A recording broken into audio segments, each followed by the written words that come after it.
Hey guys, how's it going? Drylac here again, coming at you with another update video. Today, I kind of wanted to do another video on currency farming. Uh, I know for a long time when I first started playing the game, that was a hard area for me. I didn't fully understand how currency worked, what currency even was. Um, I think at this point the game's well enough established. People mostly understand those concepts, but I wanted to go over how I've been farming the currency that I have now in a little further detail. Now, obviously, I did mention yesterday in the video that I was doing invitation farming. That is how I started out with this character.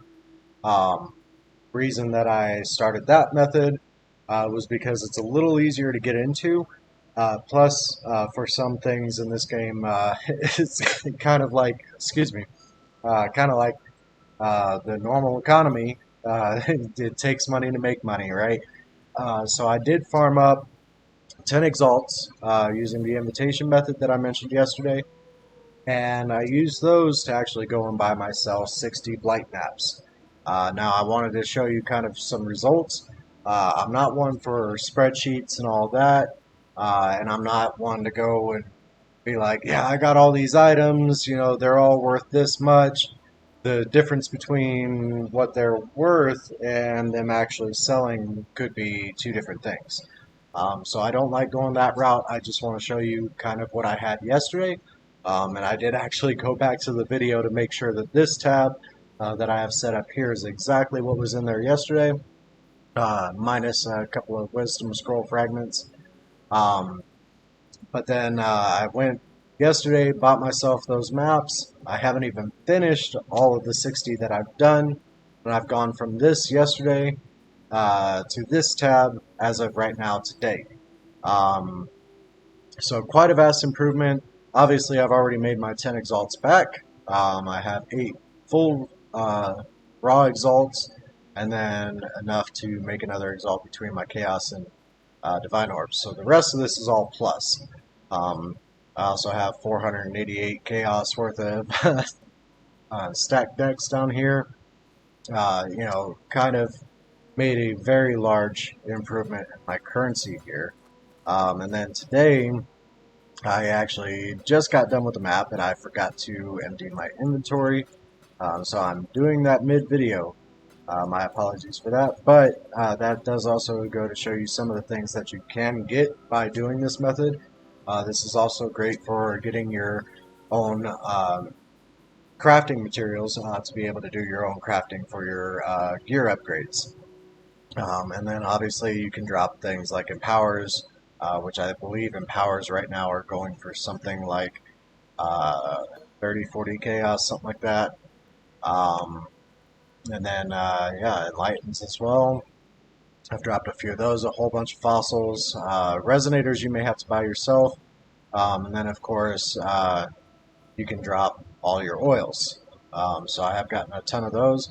Um, Now, this is kind of why one of the reasons why I did not want to use things like excellence and all of that or a spreadsheet, because all of these oils get calculated in the value of everything from the maps. And as of right now, excellence says that I have made roughly, I believe, 55. All right, I'm going to alt tab over to it real quick, actually, and excuse me for that. So yeah, as of right now, Excellence says I've made about 10,077 chaos in the tabs that I've been using to put my blight stuff in. Now again, whether or not all that stuff will actually sell for that amount, uh, that's a different story. Um, and I don't like artificially inflating numbers. So I do want to show you that I have made my money back plus some. That is why I did want to open this tab up and let you guys see something that's actually physically real as opposed to hypothetically currency made. Um, that being the case, though, I did want to show you a quick map uh, demonstrating how I've been doing this. Um, and this is something that you can do with basically no gear whatsoever. Um, it's an AFK method that I use, and It works very well. And all of this currency that I've gotten has been actually using relatively easier modifiers. The annoyance that I use gives me a little bit extra experience because I am still in the leveling process, and makes upgrading the towers a little bit easier. 40% reduced cost on those. Um, so then the two main things that you want to look for when you're rolling your maps is making sure that it does not say monster action speed cannot be reduced below minimum value or something like that. And then also you do not want to run monsters cannot be stunned. Those two modifiers makes this method basically bricked. I think you can still do them. You just really have to think on the fly and kind of modify the whole method altogether. So then I do want to run them with a Val Orb, just because sometimes that can give you a huge boost of quantity. Um, but in this case, it actually reduced it a little bit, I believe, if I remember correctly. But either way, I do generally try and run it with fragments. I think I'm about out now. Um, but this is just to demonstrate the method. Uh, so the two important enchants that you do want to have on your rings, one is the Meteor Towers create burning ground for 3 seconds. Um, that does help with bosses and all that, even if they are immune to the flame towers. The burning ground that the meteor creates does still damage them significantly. And then your chilling towers have 25% increased range. That will make things, excuse me, that will make things significantly easier. You can also use this method in Blight Ravaged maps, which I do have a recording as well that will be included in this. I'll probably fast forward through it just to make it a little more condensed. But I will show you the method here real quick, and I may just leave this one just to kind of speed up the video a little bit. But the first thing you want to do, follow the first trail out, see where choke points and everything are, and try not to go too far out from your pump because you're going to be trying to build right around the pump. So what I will be doing is I'll be placing Freezing Tower, Stun Tower, and Empowering Tower up here. The Empowering Tower, you want to make sure that it does reach the Chilling Tower as well, which I cannot tell actually if that is. It looks like it is, but I don't see the ring around it like you do here on the Stun Tower. But yeah, you can also speed up this process, and once you get those established, you can hit the Start Blight button that was just right here. Now I kind of did that a little bit quick. But, you know, I've kind of done this so many times, it's habit for me, and I apologize for that. But yeah, so once you get those things established, you can kind of just chill, pretty much. From here, obviously you'll see my towers are pretty well taking care of everything.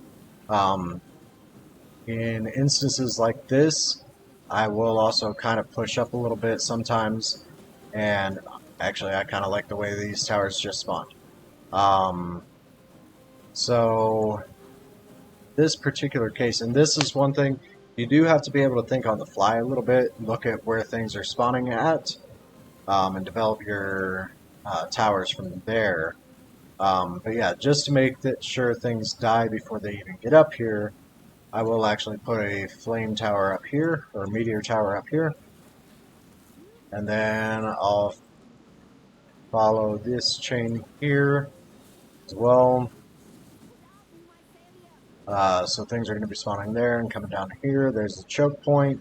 Alright, so actually we're going to put a chilling tower here, and a stun tower there. And then another meteor tower right here. Go ahead and upgrade that one. And as you see, I'm not really having to do a whole lot here. Things just kind of end up melting and dying before they even get down here, really. But you do want to keep everything relatively close, because if you go more than a screen and a half away from your towers, they will stop attacking. So obviously that is not a good thing. But yeah, from here I've got a pretty good defense established. Not a whole lot that I need to do from here, except for I do need to come down here and make sure that this area is defended. but I'm going to help my towers a little bit here because I don't have a stun tower to help with that boss. That was almost bad. So yeah.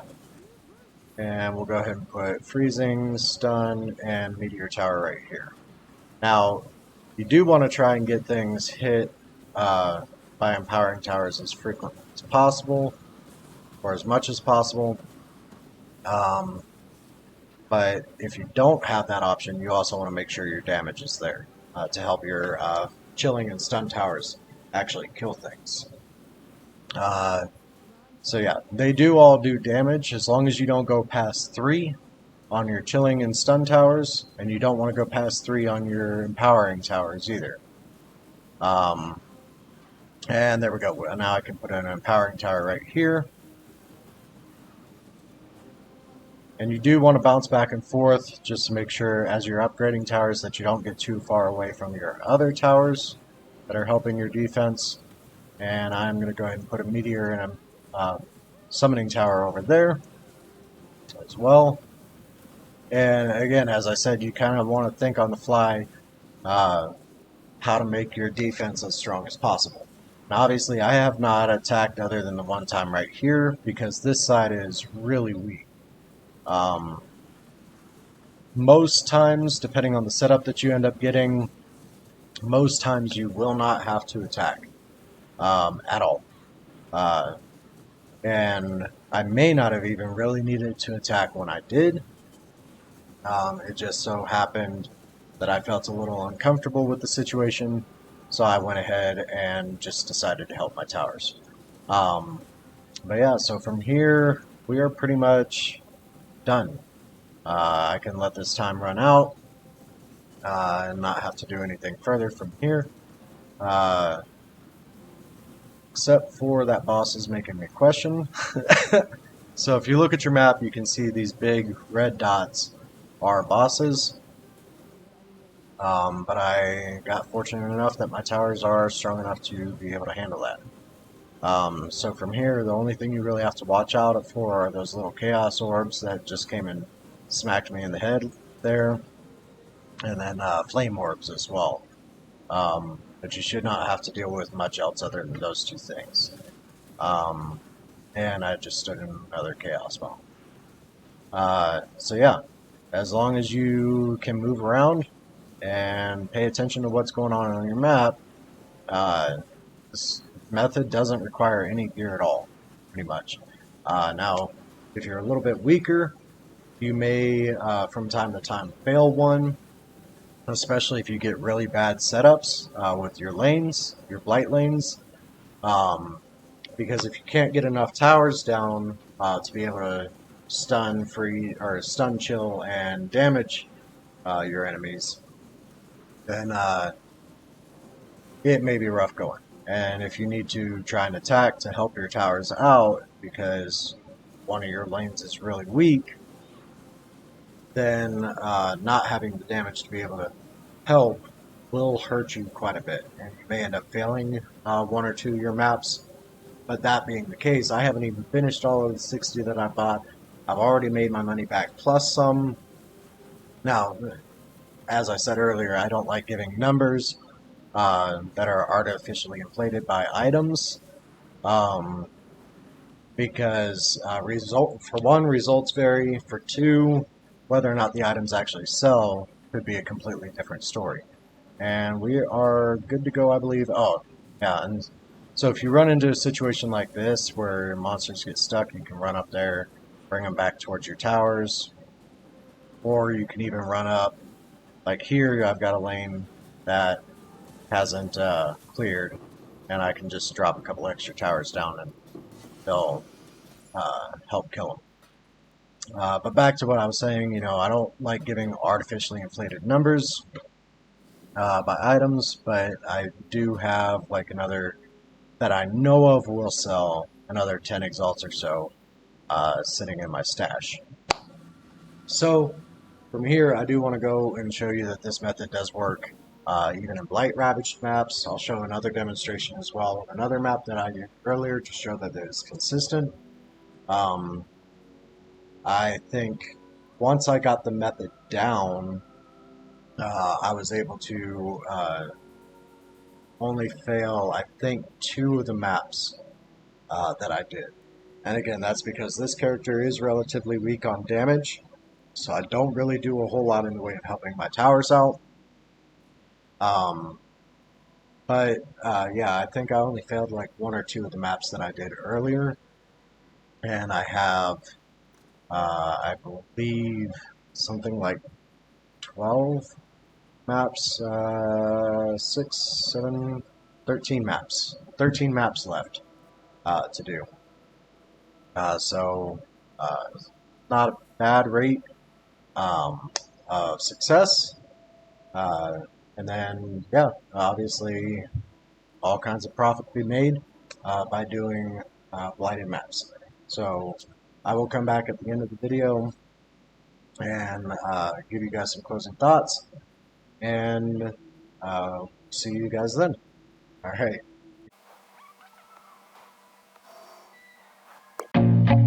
I feel nauseous, believe me. Never had a lot of shit come easy. Had to work hard, struggle just to be me. Had to rise up just so they could see me. Did what I had to do just to feed me. And what was left over I put towards my dreaming. But the only thing in life that has meaning are the things you gotta work for, believe me. Take into your hands a plan. Your own hands can land your own brand. And damn, I feel like no one takes accountability. They want the credibility, convincingly unwilling to put in the hours it takes to get some power. Don't be f***ing sour. Take a cold shower. Scream until you're louder. Work until you're prouder. And f*** all the doubters, they're just your downers. I swear to God they all let me down. I always fought just to wear the crown. I'm off at these fucking clowns who were all taught they deserve an ounce. It's only worth it if you work for it. It's only worth it if you work for it. I won't stop till they hear me now. I won't stop till I wear the crown.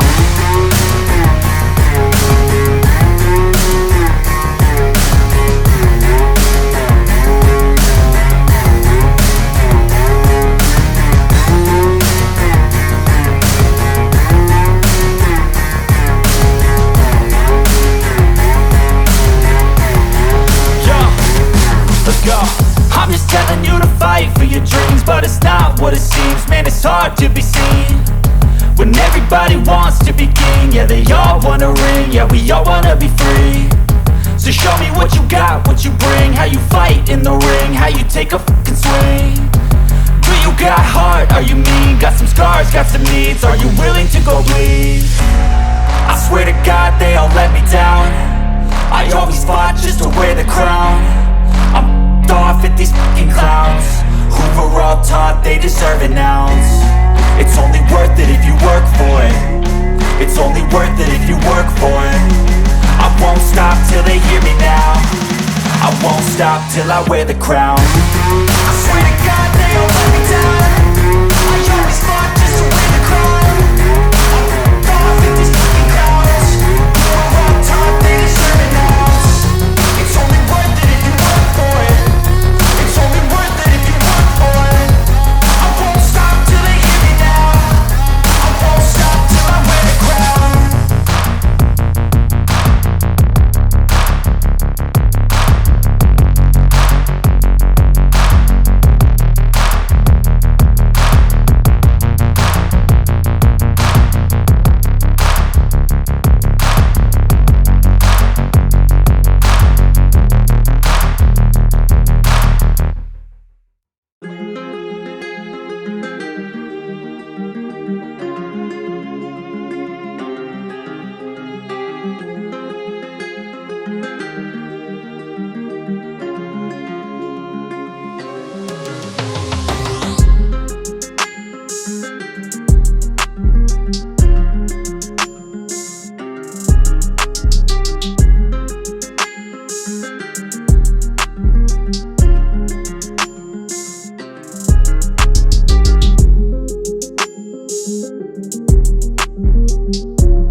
guys, I'm back. Hopefully you guys enjoyed those demonstrations.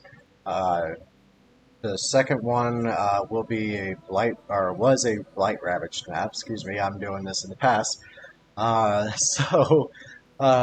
was a blight ravaged map. That one I did anoint it with the, uh, I believe, the silver oils to give it a whole bunch of extra quantity. Uh, Used the verdant oils to reduce the tower cost, and I believe I also used crimson oils on it to do um, the lucky chests. So really the only important part on the Blight Ravaged maps is still having the reduced cost of upgrades. Makes a huge difference, makes things infinitely easier.